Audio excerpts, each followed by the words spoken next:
Hi, everyone. Thank you very much for joining today. We're just going to give just another minute or so for some more people to filter in, and then we will go ahead and get started.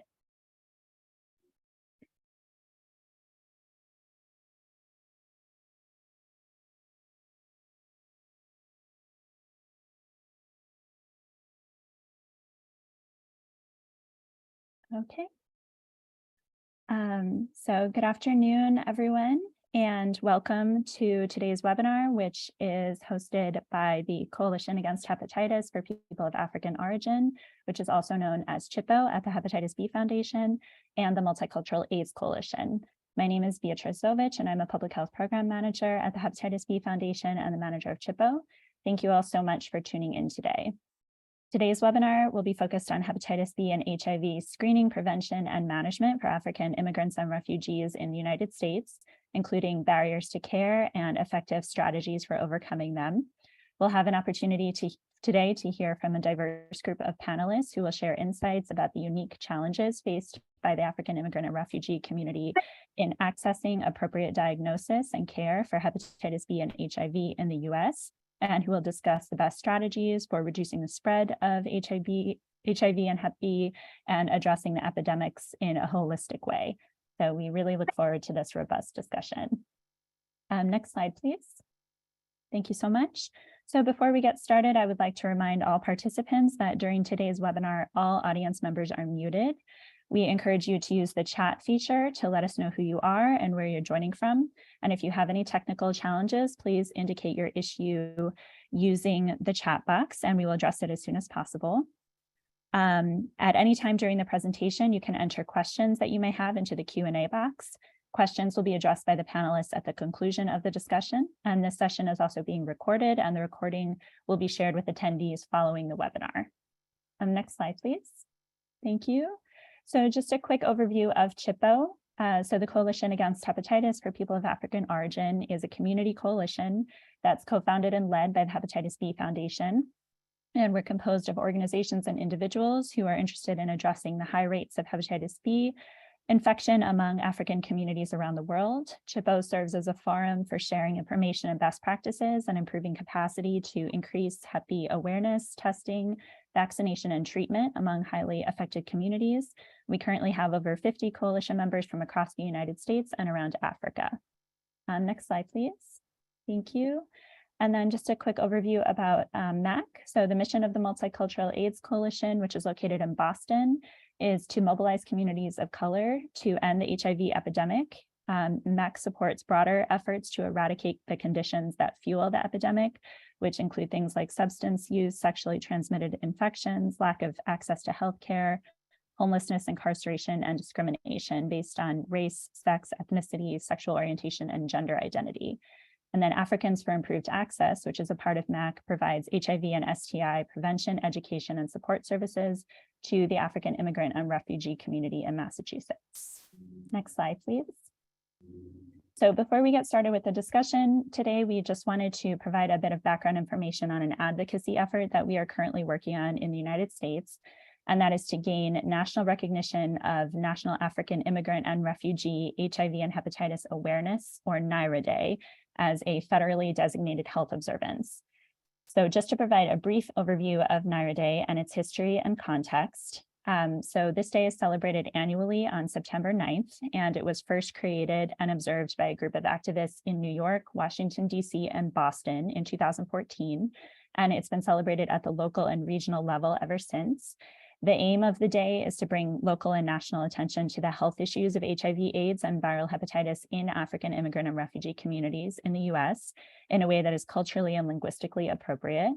And by addressing some of the unique issues that African immigrants in the US face in accessing HIV and viral hepatitis prevention, diagnosis, and treatment, issues which include things like stigma, limited access to healthcare services, language barriers, low acculturation, and social and economic marginalization.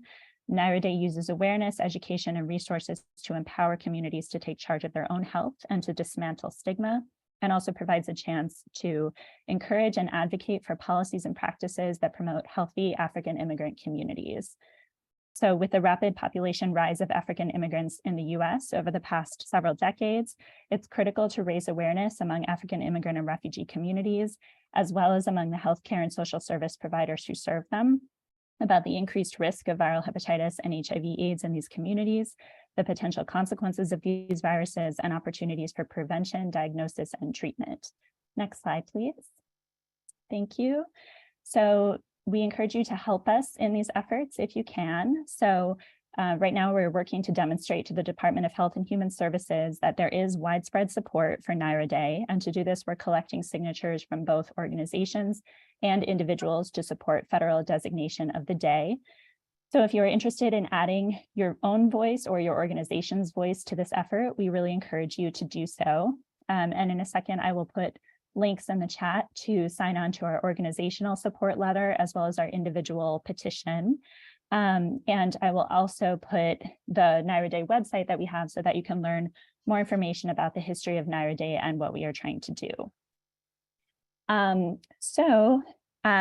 Today, to move on with our panel discussion, we are really excited to be joined by a diverse group of expert panelists. And so I will introduce them now, but they'll also introduce themselves in a moment.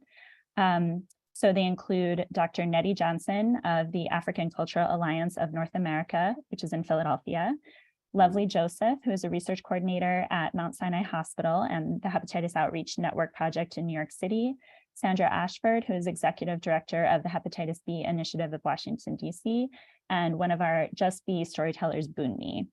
And today our panel will be moderated by Choma Naji, who is the senior program director at the Multicultural AIDS Coalition and Africans for Improved Access. So we're really excited today to hear from our panelists, and we're grateful to them for joining us. And just before we start the discussion, we will start by just sharing Bunmi's story, since she has a really powerful video which highlights her experience as someone who's been directly impacted by hepatitis B. So we can share the video. Thank you so much. Nope.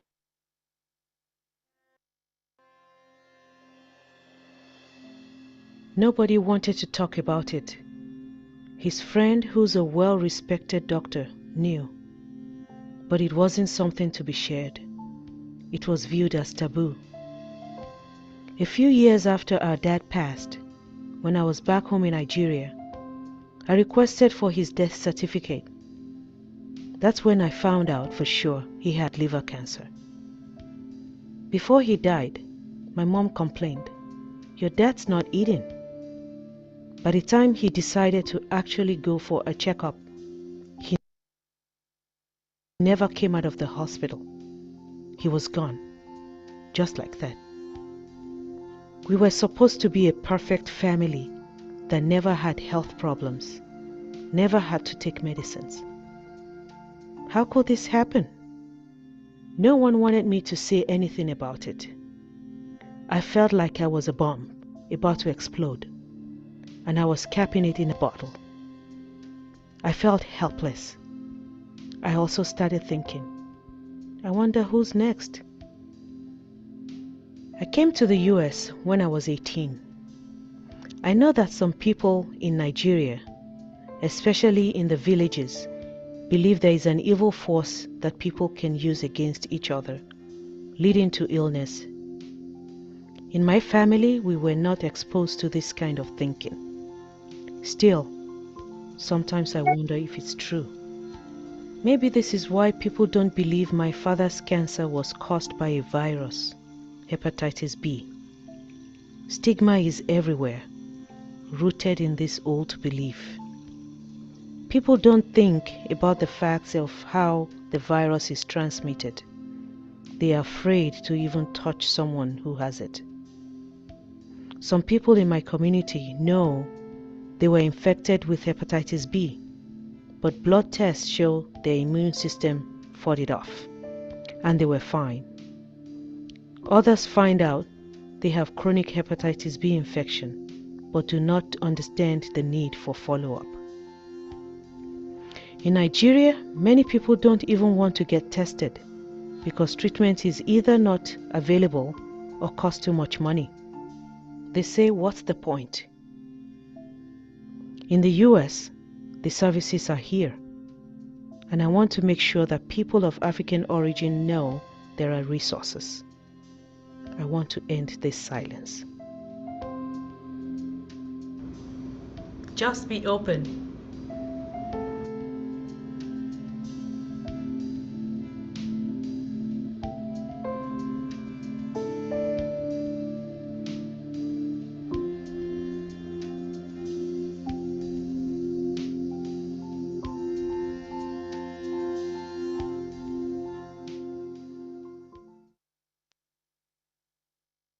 Okay, thank you so much. Thank you, Bumi, for making that wonderful video. And without further ado, I will pass it on to Fiona to get our conversation started. Thank you. Good afternoon, maybe good morning, depending on where you are across the US. Maybe good evening, depending on where you are in the world. I want to say welcome to everybody. Thank you for joining us. I do want to start by saying thank you to Bumi for sharing your story, sharing your family story.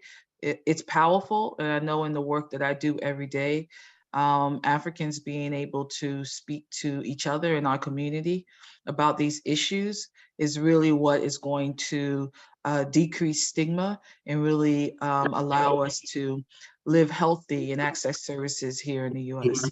My name again is Chioma Inaiji. I live in Boston, Massachusetts, where I'm a director at the Multicultural AIDS Coalition, founded and currently still direct the Africans for Improved Access program. As well as I do a lot of community engagement, not only organizing, not only locally, but also nationally. So I am honored to be in space with you all and to facilitate this conversation. We did sort of promote this webinar as talking about HIV and hepatitis B, but we want to acknowledge that we're really going to focus on hepatitis B. The reason why we say HIV and hepatitis B, particularly for Naira Day, the National African Immigrant HIV and Hepatitis Awareness Day, that's a lot to say, but particularly for Naira Day, because we know that the numbers are increasing within the African immigrant community here in the US for HIV and hepatitis. And also we know that it's a hidden population, and not a lot is being talked about or being done to really address the issue. And plus, HIV and hepatitis have similar transmission modes, and so they are like cousin infections, right? And so we want to acknowledge that if you are at risk for one, if you're vulnerable for one, you're vulnerable for the other. So welcome, panelists. Let's start by hearing who you are. So I'm going to ask that you please share your name, the organization you work for, if it's appropriate, and then also share with us one thing that I know one thing is going to be hard, but one thing that you enjoy about doing this work within the African immigrant communities, or even one thing you enjoy about recognize and support and see the strength in African immigrant communities. Anybody can get us started. Okay, Sister so Nettie? good afternoon. Okay. Mm-hmm. And thank you, Choma. I want to say hi to everyone also who on this webinar. My name is Nettie Johnson. I serve at the African Cultural Alliance of North America as the Executive Director of Health. And we cater mostly to the African and Caribbean immigrant. And we have seen a lot of them. We have seen a lot of work. And then the next question you asked is, what is relatable? You said, what is one thing that you enjoy in doing this work with the African immigrant community? Yeah, one thing I enjoyed is that it's relatable. We share the same culture and live experiences and successes, and I can easily relate to them in their languages and culture. So this is one thing that has made our work at Akana very successful. And thank you. Thank you. So my name is Bumi Naramaja. I'm also a pharmacist. And the issue with the hepatitis kind of, it's like something that stumbled, onto me. I found out by accident, and I really didn't, from the video that we saw, I didn't really know until my brother's issue came about. And my brother also had hepatitis, so I lost 2 siblings. And from trying to find out, what is going on and, how many people, have this, then I realized, that, a whole lot of Africans, have this issue, and they just walk about not knowing, what's going on. And then you hear that people just drop dead. And then I felt like, after my brother happened, and my brother was very young, I decided that this is something that really I have to take care of. There are also other reasons which I can't say right now, but the time for me to say all those things will be here, soon. But I felt this is an obligation for me, and if I don't do anything about it, if I don't talk about it, then who else will start talking about it? Because when you start hearing other people's issues, then you start realizing that, oh, it's not just me, so someone else is going through this. And then with the kind of profession that I have, and you see so many different people, and you see, what their medical history is, it makes you sad if you're not able to do anything, and that you're just watching people just, dying, and falling off like leaves from a tree. So that's what really got me into this. And I believe that, until God says, well, it's time, then I know that it's time. Even if it's one person I'm able to help, I'll feel better. Thank you very much, Yes, Bumi. hi, Lovely and everyone. Sandra. Yeah, would you like to introduce yourselves? Yes. Lovely first. Oh, there was another person, sorry. Thank you for having me, and thank you all for attending. My name is Lovely. I'm the clinical coordinator for HOLD. It's a hepatitis outreach network, a community program under the umbrella of Montana. We go out in the community, and then we host hepatitis B and C screening, as well as we do presentation about hepatitis.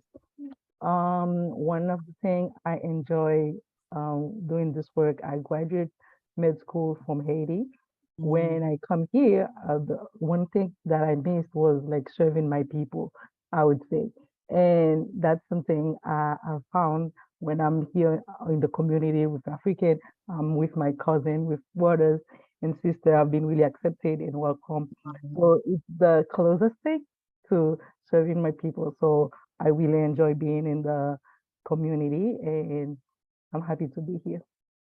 Thank you. Sandra? Hi, everybody. So my name is Sandra Ashford, and I am the Executive Director of HBI, which is Hepatitis B Initiative. We serve underserved communities in DC, Maryland, and Virginia. And what I love about the job and also serving the African immigrant community is being able to organize our CHW teams that really build the trust within the community, because I feel, and I've worked in the events too, we screen also for HIV, and trust is important. And there's been a lot of mistrust. And so to be able to build that within each client we serve is an honor. And just to see it from the beginning toward the case management and feel like we've accomplished that for them, I think that's the best feeling. And that's why I love the job I do and supporting my CHW teams. Thank you. Thank you. Thank you very much for sharing. And I think it's important that we're amplifying every day what we love about the work that we do and the community that we're serving, because that's sort of going to be our motivator, right? To keep going in those times when it's challenging. And like Bumi said, those times where, we know that people are suffering and dying because of these preventable diseases. So I'm going to ask you all a couple of questions, and then I see that we already have a couple of questions from the participants. So I want to make sure that we bring their voices into the space also. So my first question, and I think we already sort of started talking a little bit about this as we were talking about stigma.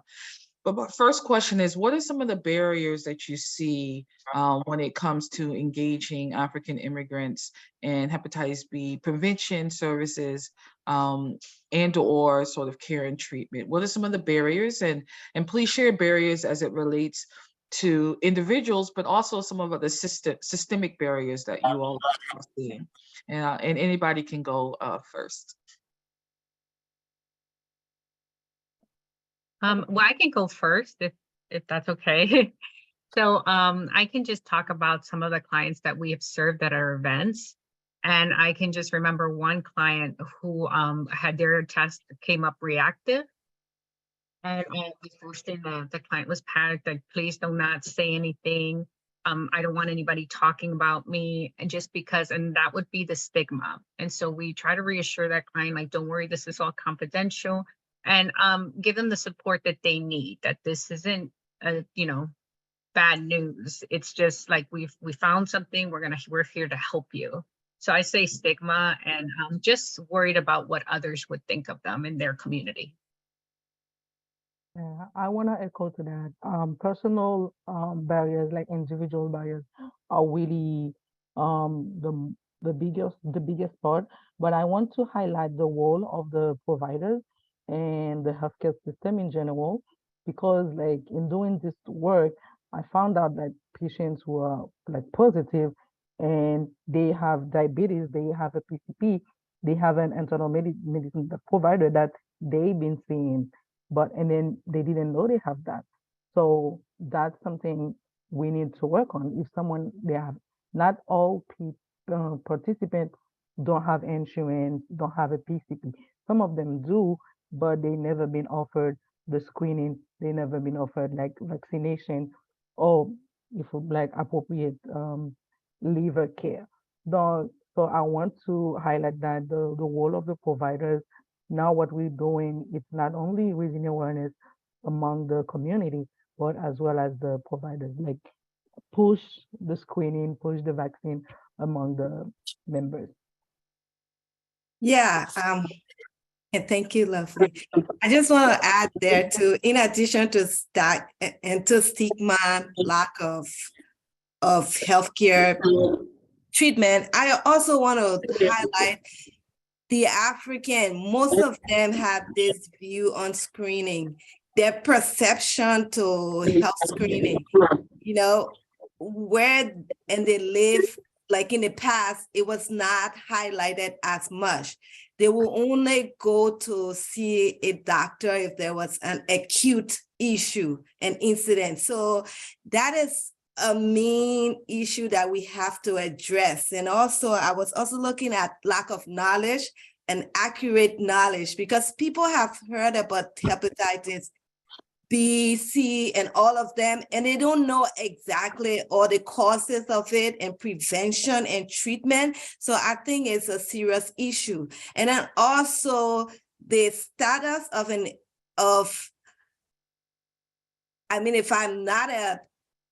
if I don't have status in a country, I wouldn't be more willing to go and get screened because of the immigration status, the lack of health insurance too. A lot of people don't have health insurance because they are doing menial labor. And also my main one would be that they are just scared, apprehensive, because if you have tested positive and you wonder if you won't work anymore or people would know about it. And it's just something that we need to look at head on and see how we can move the needle a little bit forward. So that's what I have seen here at Akana. And I think that's, what Nettie just said, is just sums it all up. And the other thing it has to also is because of religious beliefs. And like, for instance, and I think it's this, if I'm not mistaken, it's probably most of Africans, especially the Christians, part of Africa, they believe that, and maybe part of it, culture as well. Like, even if you bring up, an issue like that, it's almost like you are cursing them. So they don't want to hear it. See, they want to shut you up right there. And but here, we have different ways of, trying to talk to them about, which we can talk about later. Everything that Nettie said sums it up. Yeah, I mean, you're bringing up a great point, and I think it gets to my next question around sort of our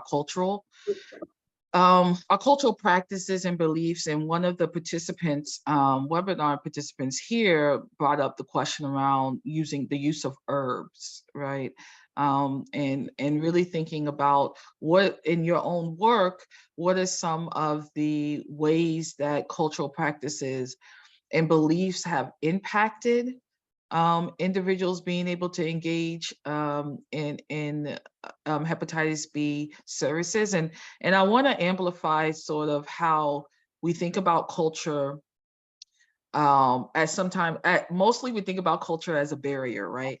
But culture, at least in my work, has also been a way that we promote prevention and education, right? And so really thinking about culture on those across the spectrum around how cultural practices and beliefs have been supportive, as well as caused challenges in engaging folks in hepatitis, African immigrants and hepatitis services. And maybe we can start with herbal practices or herbal uses, and then you all can talk about some other cultural practices or beliefs.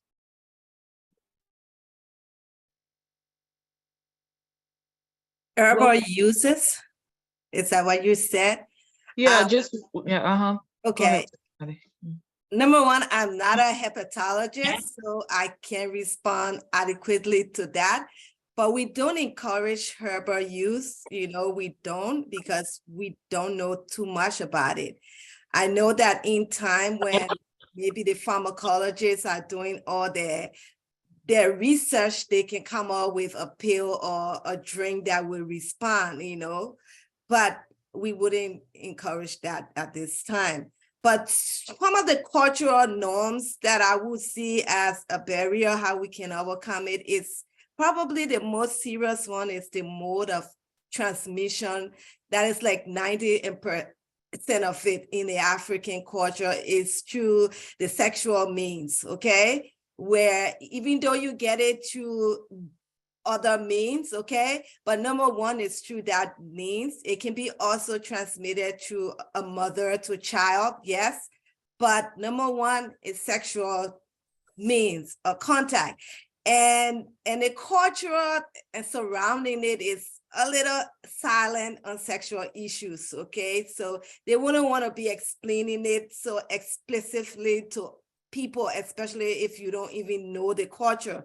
So that is like the number one side of it. And then, like I said earlier, coming from a culture where there are a lot of trials and other social determinants of health, you don't look at screening and prevention as your number one.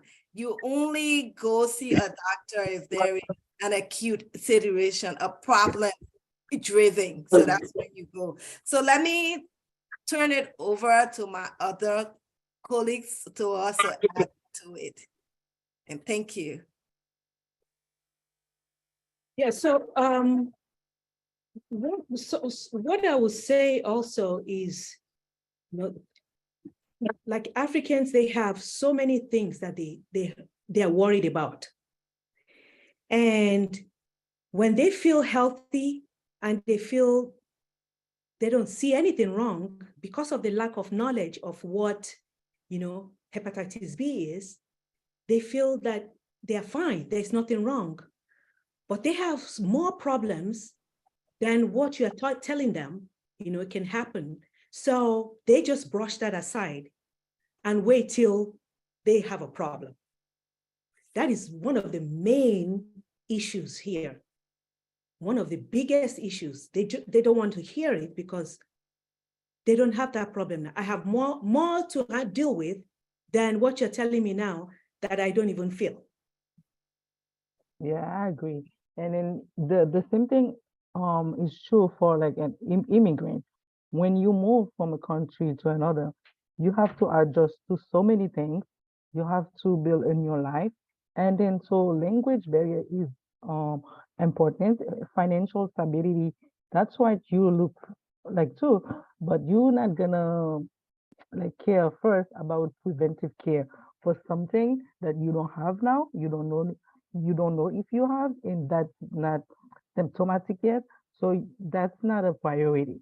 And that's when like screening delay in the immigrant community. And also to go back to the PCP, the provider side. So if a provider, like someone been here for 10 years, they're like, oh, this person already addressed like some basic prevention, vaccination, those things. But no, for those 10 years, I was busy building my life, building a financial stability. I was not doing vaccination and preventive care. So that's one of the things. And then to answer the question regarding the herbal medication, most of the medication, they get eliminated to the body from the liver. So you don't want to add like more charge to the liver. So like I'm saying to someone who's tested like negative, I'm like, okay, your liver function is good right now, but don't mix up tea, don't mix up like herb, because that can affect your liver. So for like medication with using herbs, what the issue is that we don't have dosage.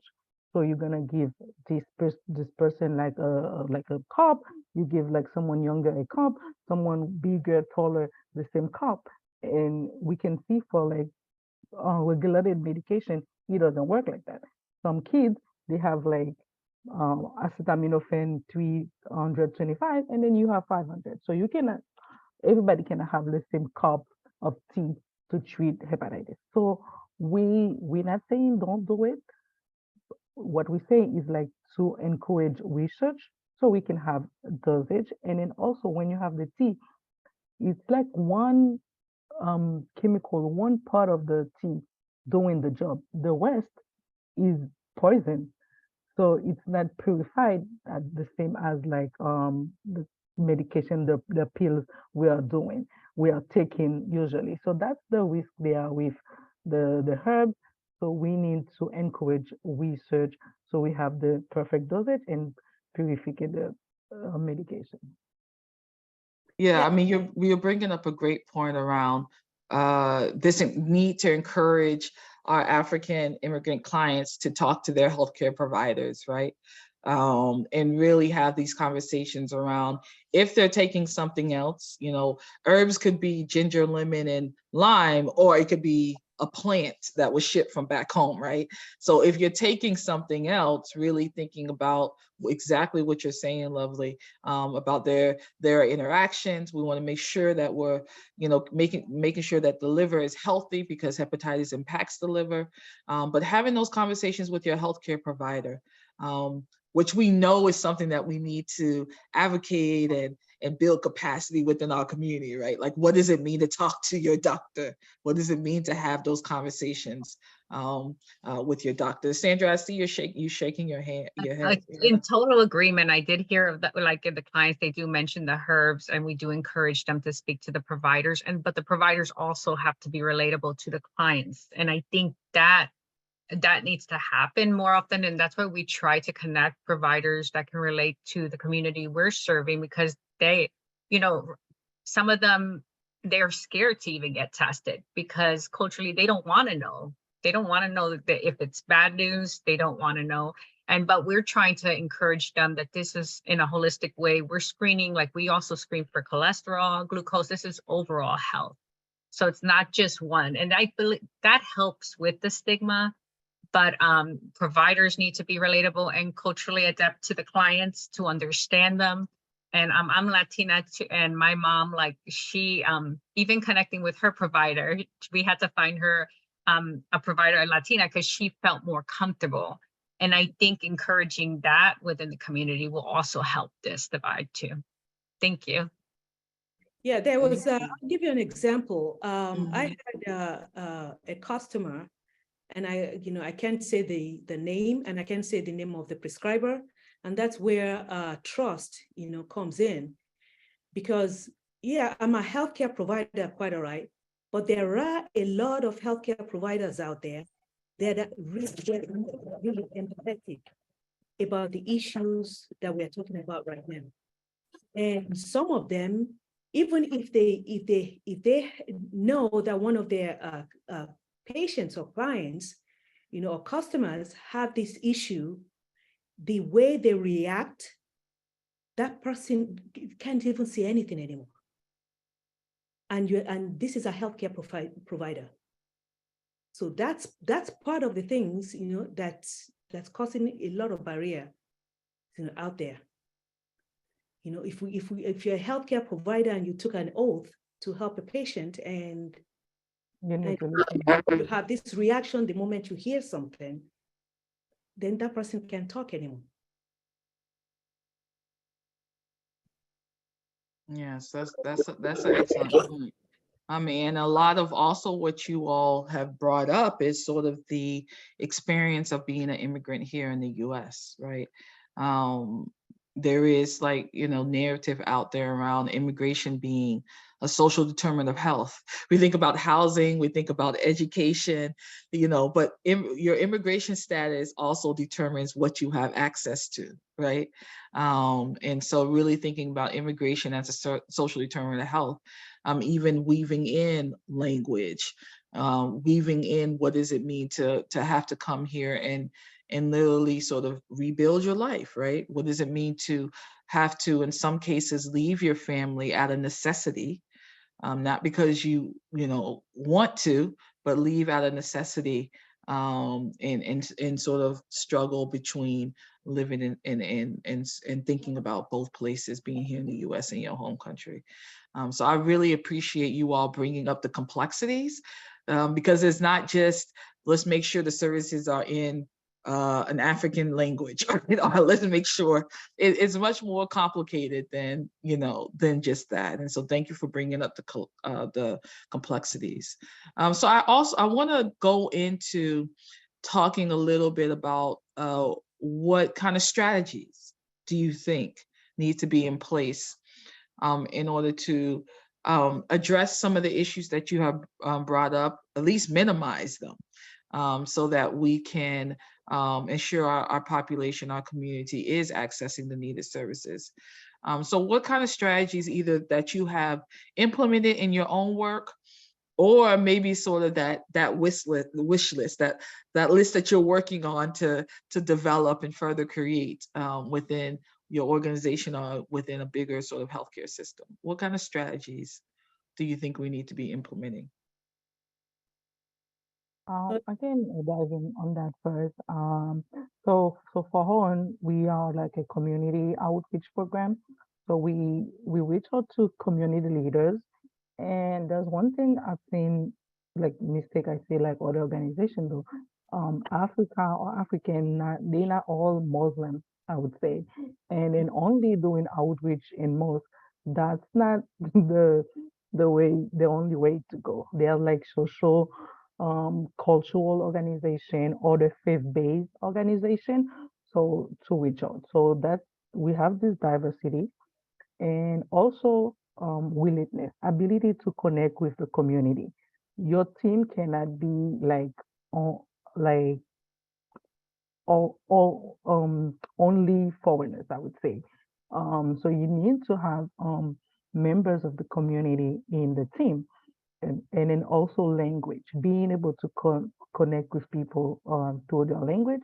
So it's really important. And from that diversity outreach, and then you're gonna build trust. And then the way you build that, it's like you come through with the promises, responsibility. You're not gonna go from one community, you take the blood, and then you don't reach out to give the result, you don't make sure they have the results. And then when you go to the next place, they're gonna be like, oh, these people, I know them.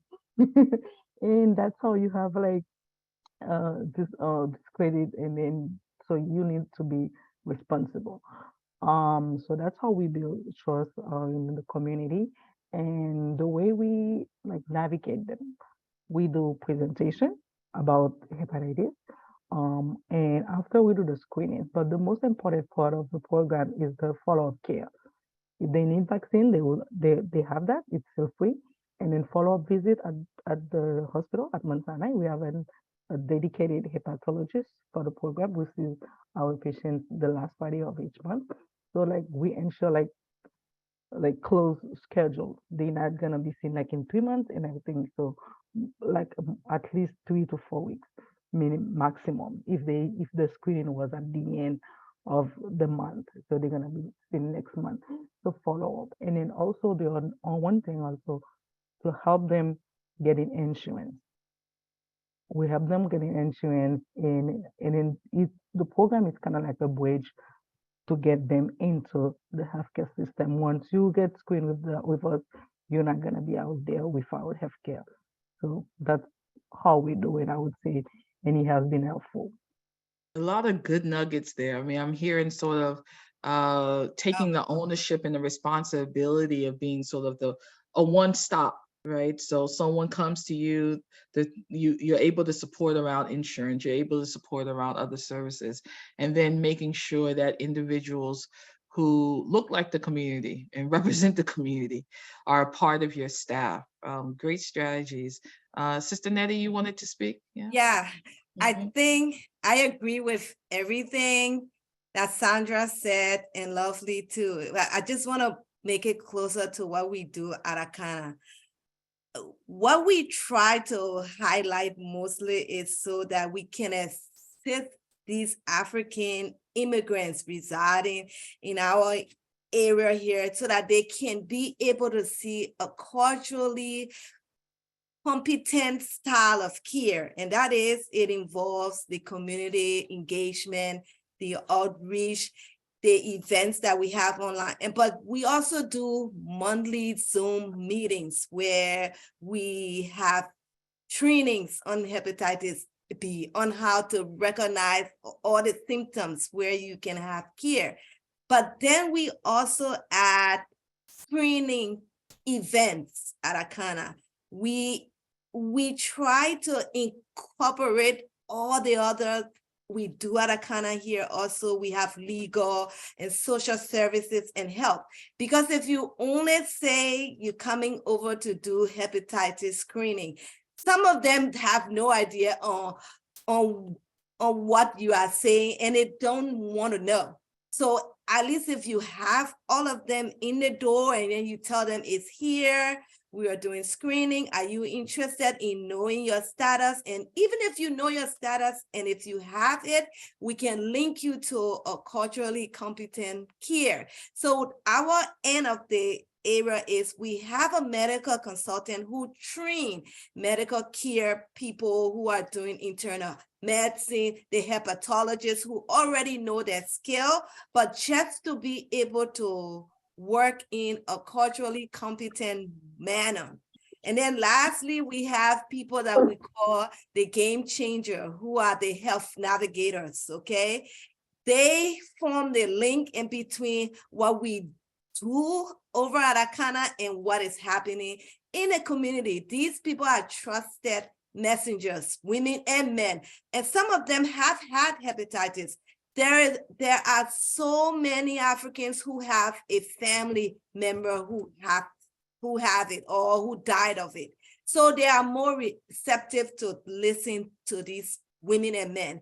And I can tell you, we have seen great improvement. We have an increased screening rate. We have an increase of people who have received the vaccine also. So this is like a game changer on the work that we do at Akana. And of course, as Lovely said, we partner with all these people, the people at the mosques or churches, the community organization, anybody who wants to work. We partner, we make the effort. So yeah, I think all of us working together, we're gonna make greater strides with the elimination of hepatitis B, at least through screening. Absolutely. And Sandra, in your introductions, you talked about working with community health workers. I agree, like they're the lifeline Yes. of our work. Can you talk a little bit about your experiences more? Definitely. And like what I say, we utilize the community to engage the community. So a part of their job is to educate on what hepatitis is. But as Nettie was saying, we try to combine what we offer in screenings with, for example, getting your taxes done, legal services, and going to those resource fairs and partnering with other organizations. So that, like she was saying, if you just say hepatitis screenings, then you may not get much, but if you say health screenings with legal assistance and other resources, you'll get more people coming. So I think it's combining, because when we find a lack of health, there's also a lack in something else. And so we want to be able to offer as much as we can to the clients. So that has been helping. But again, using the community and our diverse workforce to engage that community as well. So that has assisted us.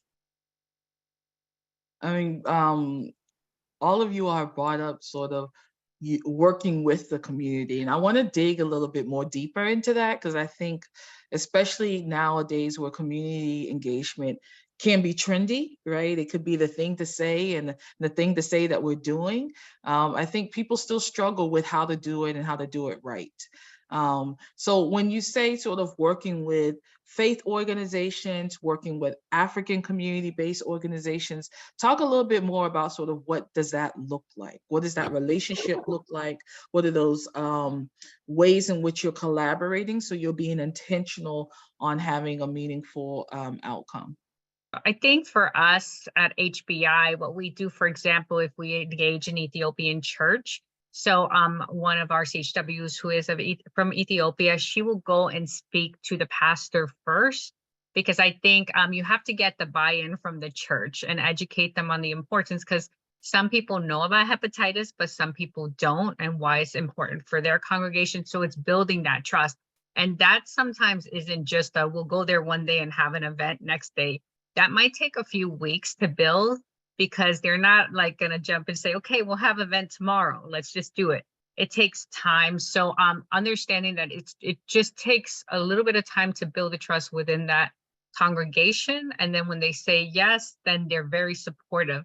And also within that congregation, we'll have some people that are providers that are also of Ethiopian descent. And that has actually been very productive, you know, for our events, but also for follow-up care.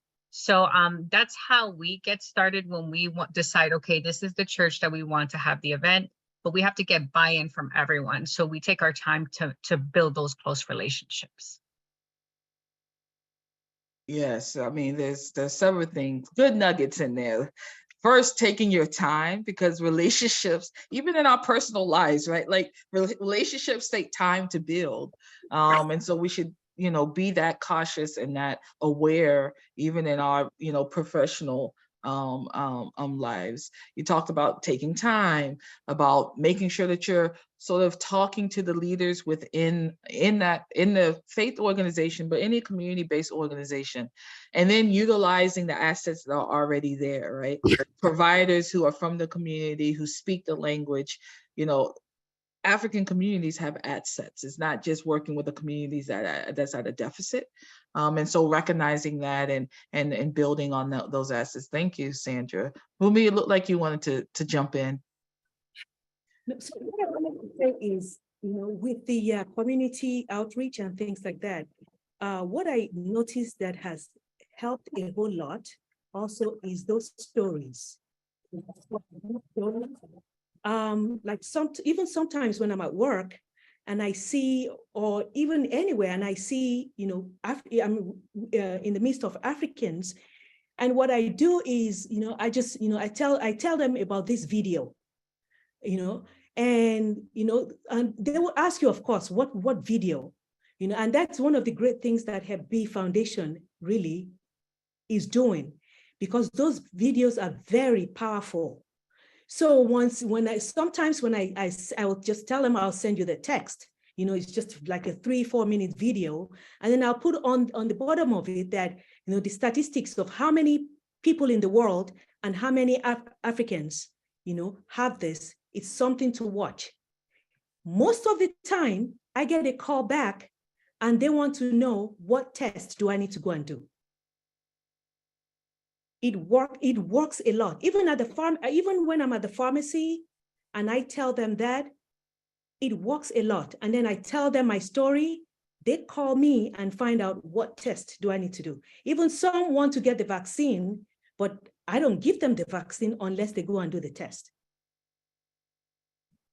So I have to agree with you 100%.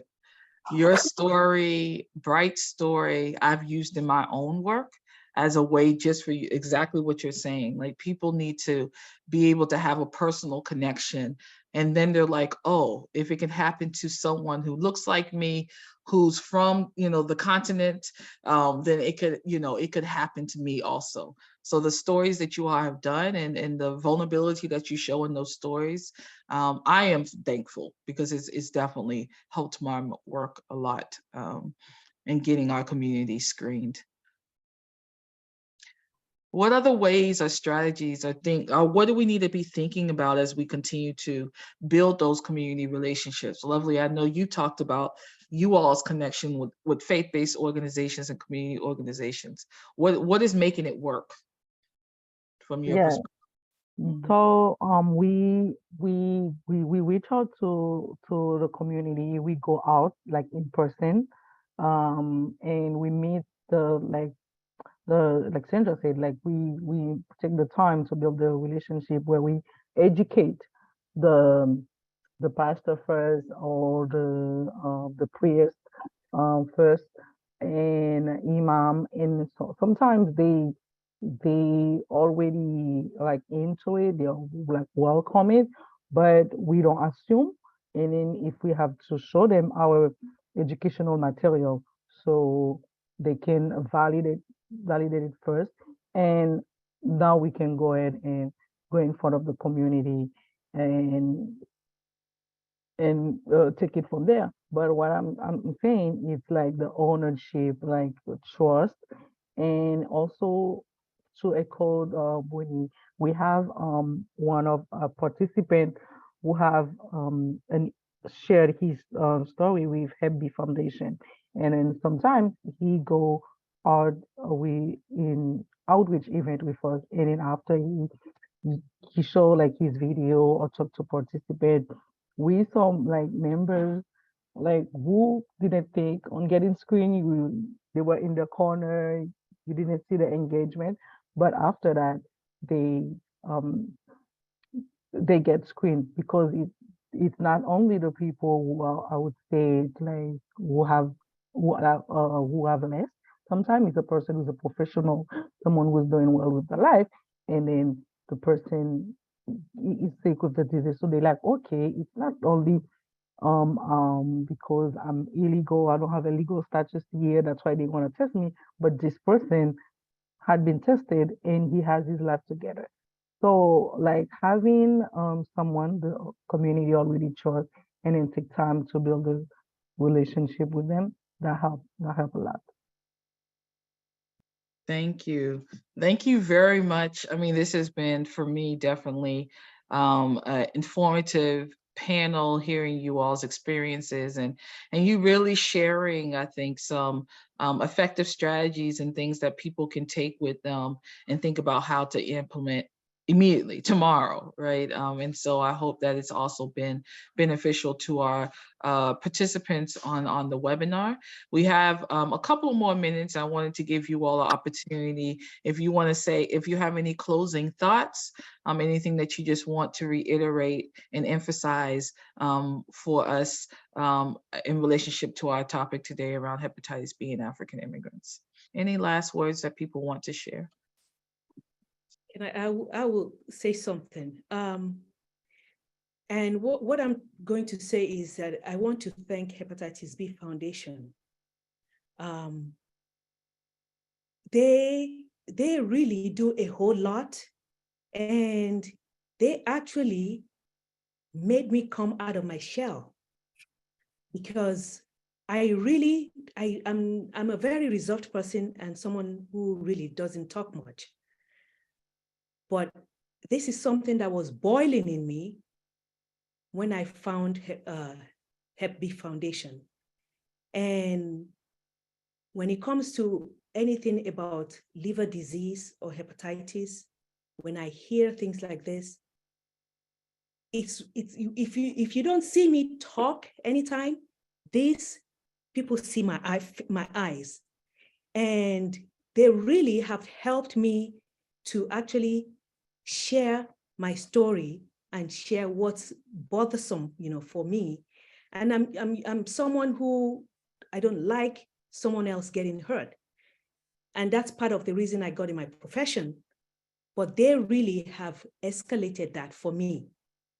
So I really appreciate, the stories they're doing and everything. It helps a whole lot of people.